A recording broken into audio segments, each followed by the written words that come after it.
बिस्मिल्लाहिर्रहमानिर्रहीम, अस्सलाम वालेकुम। Welcome to home cooking expert. कैसी है मेरी प्यारी यूट्यूब फैमिली?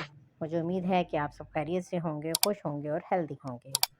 मीठा तो सभी को पसंद होता है। मीठे में चाहे खीर हो, चाहे कस्टर्ड हो या सेमियाँ हो, बहुत शौक से हर कोई खाता है। तो आज मैं आपके लिए शाही टुकड़ों की रेसिपी लेकर आई हूँ, जो कि आप बहुत ही आसानी से घर पर बना सकते हैं और घर की चीज़ों से बना सकते हैं। इसके लिए ये मैंने ब्रेड ली है, जो कि मिल्की ब्रेड है, और आप इस चीज़ का ख़्याल रखें कि मिल्की ब्रेड हो और ताज़ा ब्रेड हो, उसके ही शाही टुकड़े बहुत अच्छे बनते हैं। अब हम इसकी कटिंग कर लेंगे। कटिंग आप अपनी पसंद से भी कट कर सकते हैं। मैंने ये सैंडविच के स्टाइल में इसकी कटिंग की है। आप चाहे तो इसे मज़ीद छोटा कर सकते हैं। मैंने इस तरह से ये सभी ट्रायंगल काट लिए हैं। अब ये देख सकते हैं, सबको मैंने रेडी कर लिया है। इसको बनाने के लिए हम घी का इस्तेमाल करेंगे। इस चीज़ का भी आपने ख्याल रखना है फ्रेंड्स कि हमें ऑयल में नहीं बनाना, क्योंकि ऑयल में ये मज़ेदार नहीं बनते।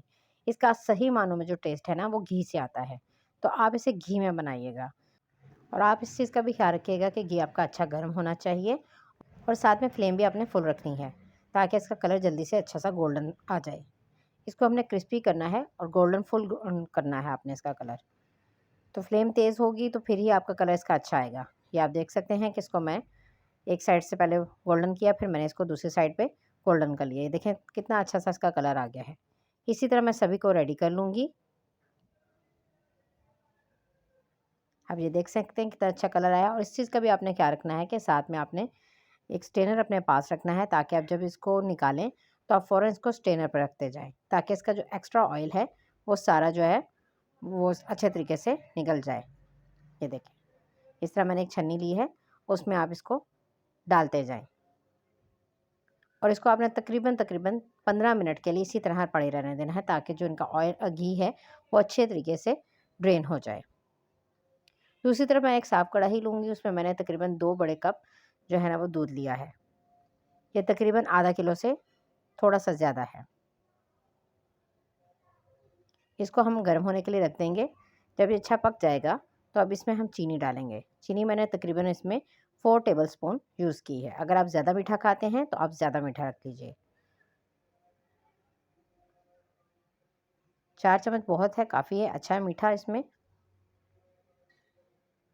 अब इसको मैं पकने के लिए रख दूँगी तकरीबन 10 से 15 मिनट के लिए इसको लो फ्लेम पे पकने दूँगी, ताकि ये थोड़ा-सा थिक हो जाए। साथ में मैंने इसमें 2 इलायचियाँ, जिनके दाने मैंने निकाल कर बीच में डाल दिए हैं। अगर आपको इलायची पसंद नहीं है तो आप इसकी जगह वनीला एसेंस भी यूज़ कर सकते हैं। अगर आपके पास केसर के धागे हैं तो आप वो भी डाल सकते हैं। अब इसको तकरीबन 10 मिनट हो गए हैं पकते हुए। ये देख सकते हैं थोड़ा-सा थिक हो गया। हमने बहुत ज़्यादा इसको गाढ़ा नहीं करना, क्योंकि अगर आप बहुत ज़्यादा गाढ़ा कर लेंगे ना, तो जब हम उसके ऊपर स्लाइस के ऊपर डालेंगे तो वो बहुत हैवी हो जाएगा। अब मेरे पास थोड़ा-सा खोया पड़ा हुआ था, तकरीबन 2 से 3 टेबलस्पून के करीब। इसको भी मैंने बारीक काट के साथ में बीच में डाल दिया है, ताकि थोड़ा-सा अच्छा-सा टेस्ट आ जाए। दूसरी तरफ मैं अब ये जो स्लाइस हैं ये मेरे ठंडे हो चुके हैं, और इनको पड़े हुए तकरीबन 10 से 15 मिनट हो गए हैं।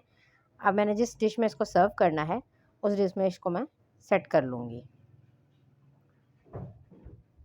ये देखें, इस तरीके से मैंने उसमें सारे सेट कर लिए हैं। इसी दौरान जो लोग मेरे चैनल पे नए हैं, उनसे मेरी रिक्वेस्ट है कि वो मेरे चैनल को लाइक करें, शेयर करें और सब्सक्राइब करें, और साथ लगे हुए बेल आइकन को ज़रूर प्रेस करें, ताकि उनको हर आने वाली वीडियो का नोटिफिकेशन सबसे पहले मिले। अब मैंने ये कस्टर्ड लिया है, वनीला कस्टर्ड लिया है तकरीबन 1 टेबलस्पून, ज़्यादा नहीं लिया, सिर्फ थोड़ा-सा इसको टेस्ट देने के लिए थोड़ा-सा इसको मैंने 1 टेबलस्पून लिया है, और तकरीबन 2 टेबलस्पून मैंने इसमें दूध डालकर इसको मिक्स कर लिया है, ताकि ये इसमें कोई लम्स वगैरह ना बने। इससे ज़रा फ्लेवर अच्छा आ जाएगा, थोड़ा-सा आपकी थिकनेस आ जाएगी, और लोग तो उसमें कॉर्नफ्लोर भी यूज़ करते हैं। मैं वो इसलिए नहीं डाल रही कि हम थोड़ा-सा इसका अच्छा टेस्ट देने के लिए हम कस्टर्ड पाउडर थोड़ा-सा डालेंगे बीच में। अब ये देख सकते हैं दूध को पकते हुए तकरीबन 15 मिनट हो चुके हैं, और अब मैं इसमें ये जो कस्टर्ड मिक्स किया था, मैं वो इसमें डाल दूँगी। ये देखें, इस तरीके से। और कस्टर्ड डालने के बाद भी मज़ीद तकरीबन इसको 5 मिनट के लिए मैं पकाऊँगी, ताकि जो कस्टर्ड का कच्चापन है वो ख़त्म हो जाए। ये देखें, कलर भी इसका चेंज हो गया है, और कलर भी अच्छा सा आ गया है, और थोड़ा सा ये थिक भी हो गया है। अब ये दूध रेडी है। अब हम इसको उन पीसेस के ऊपर डालेंगे। अब ये देखें, दूसरी तरफ जो मैंने ट्रे में सारे स्लाइस सेट किए हुए थे, गरम गरम दूध ही इनके ऊपर हम डाल देंगे ताकि ये अच्छे तरीके से सोक कर लें। ये देखें, थोड़ा थोड़ा करके पहले मैं 1 कप सारे के ऊपर डालूंगी। ये देखें, जो हमने खोया डाला था ना, वो देखें बीच में आपको नज़र आ रहा है स्लाइस के ऊपर, वो थोड़ा सा क्रीमी फॉर्म में आ रहा है ऊपर, तो वो बड़ा मज़े का लगता है।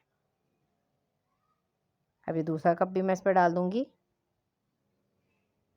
इसको अच्छा ठंडा कीजिएगा और फिर इसको सर्व कीजिएगा। यकीन माने, जो भी खाएगा वो आपसे बहुत खुश होगा और आपको दुआएं देगा।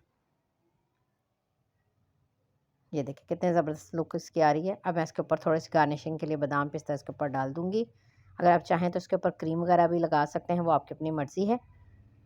तो मैंने ये सारे बादाम और पिस्ते बारीक बारीक काट लिए थे और वो भी मैं इसके ऊपर डाल दूंगी और इसको अच्छा ठंडा करूंगी और उसके बाद मैं इसको सर्व करूंगी।